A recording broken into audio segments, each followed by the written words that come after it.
Valesio Romagnoli, who deputises for the suspended Giorgio Chiellini. Daniele De Rossi is recalled in place of Marco Verratti, with returns too for Florenzi at the expense of Candreva, and Montolivo for Bonaventura. Significantly, with Giaccherini no longer in the squad, this is as close a team as they could name to the one that beat Spain in the summer.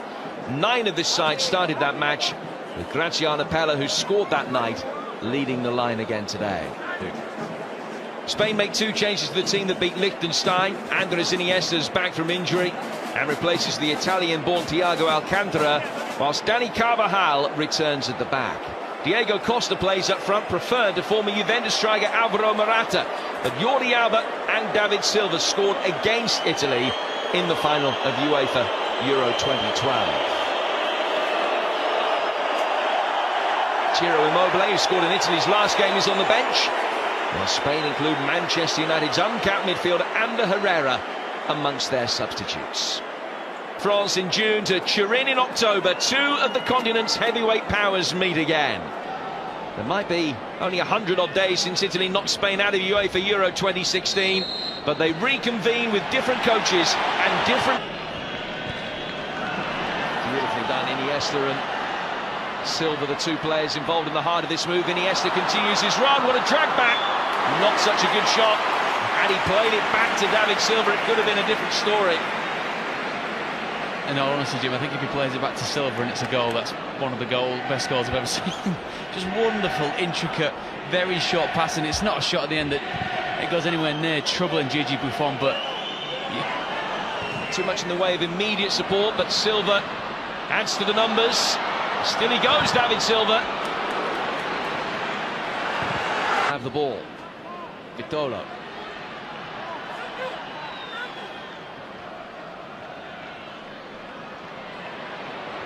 Nice reverse ball from Vitolo, and Mazzarri decided to let it run. He was vindicated, but only thanks to the quick hands of Buffon, who flicked it away from the onrushing Diego Costa. Don't know whether the thumbs up was because his goalkeeper had eventually... Yeah, but prohibitively tight. Bonucci forcing him wide out towards Carvajal.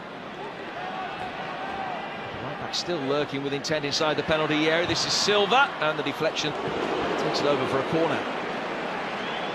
It's as much a test of concentration for Italy as it is tactics. It's to watch this game and you see how dominant Spain are on the ball, how intricate they are with the passing. He took the shot on the David Silva when a couple of seconds before. Points out only as far as Iniesta. Decent delivery back in from him, and Piqué's ended it wide.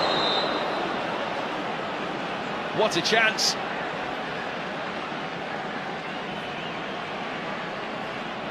Big chance in the first 20 minutes of this game. Wonderful crossing by Iniesta. It looked like it actually came off Sergio Ramos, the last touch of the ball. That's Chilio with a header away. Deeper from Carvajal. Ramos with the ball in, and the header straight at Buffon.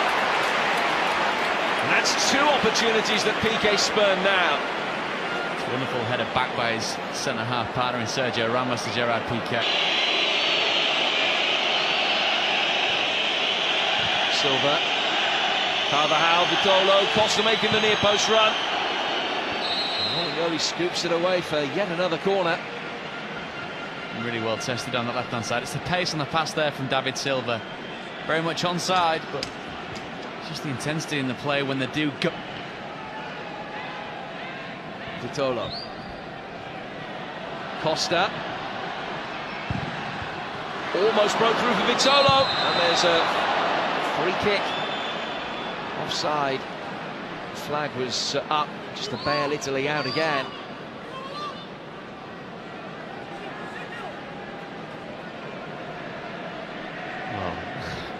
Offside. Very quickly to try and make the most of the space in behind the back line. Now, the Piqué just catch that air as he played the ball inside the penalty. On it. Silva, and Costa's offside.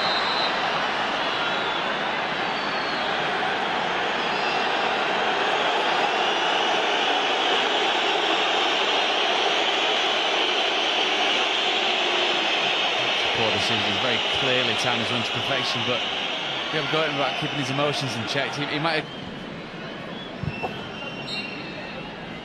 Goalless at half-time. Scoreline doesn't really tell the story. Spain, the dominant force from the very first whistle. Gerard Piqué spurning a couple of really good opportunities to give them the lead, but not significantly testing Buffon on either occasion. De Gea hasn't had a notable save to make, and Italy's sporadic counter-attacks have been exactly that, very isolated moment. Spain at half-time interval. Italy will be hoping for a change in the way the game goes over the next 45 minutes. Well, Lopetegui, the Spanish coach, will be hoping for a slight change in a position to be able to carve open a defence. Wonderful pass from him. Koke's ball in not quite so good, and Romagnoli is in the right place to get it away.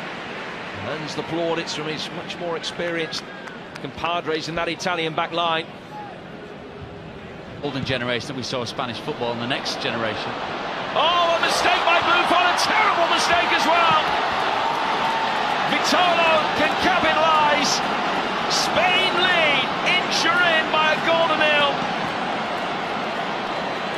And it's one of the biggest mistakes of his career. Gigi Buffon, a man who's achieved so much, has just had a moment to forget, and how significant it can prove to be. Well, we've lauded the young fullback so far, but very much left completely on his own, playing Vitolo on side. But this is just so out of character for Gigi Buffon.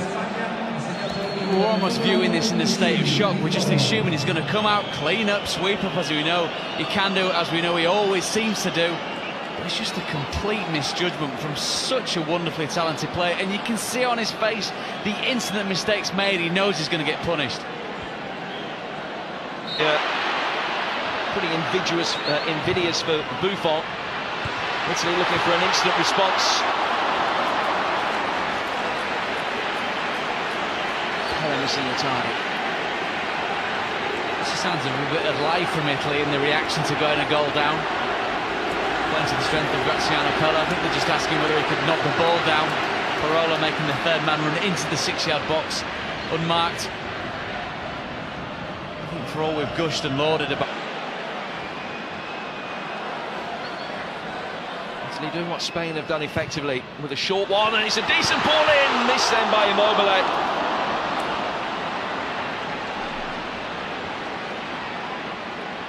Difficult chance for him at the angle at which he approached the ball. There's Immobile at full stretch, but look at Ade. Whistles past his head. He's the one with the better angle, the better look at the actual cross coming in. Completely misjudges the ball. A great degree of fluency. It's a wonderful through ball here for Vitolo. Chance for two, and he's missed it. That surely would have put Spain out of sight. But he hasn't been able to hit the target. Should have really be 2-0 up now. This time he elects to stay on his line, Gigi Buffon, only coming out of the line. But the referee was absolutely adamant that it wasn't a penalty straight away. The linesman has got in touch to give his version of events. He does come together, he does get Ade. It's a good touch by Ade, he's still in control of the ball. But he can't. Ramos knows he shouldn't be trying to make the contact there. He might want to mitigate him, he might want to plead his case. I would say that the referee was not going to change his mind. He already has done. He's been informed by his assistant. And Italy think it should be a second yellow card for Ramos. It certainly isn't a red card offence these days, that, but they think it should have been a second yellow. De Rossi against De Gea. 1-1.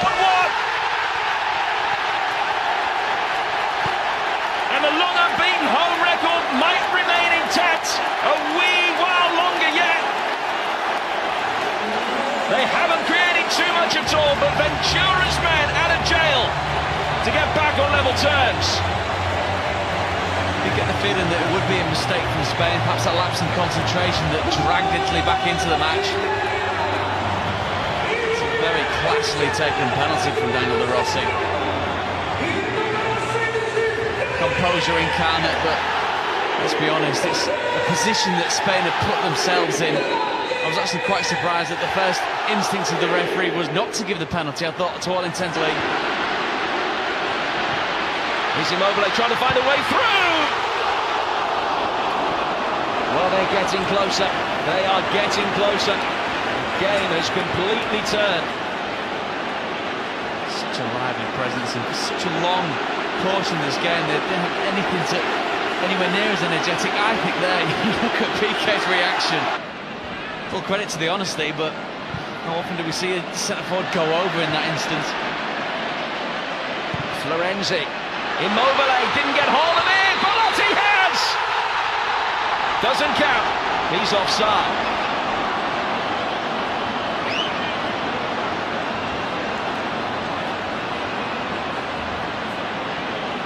Real intensity to the play now, Italy.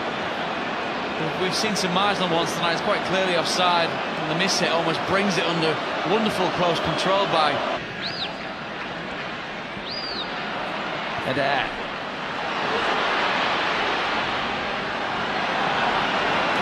Beaten by Dani Carvajal.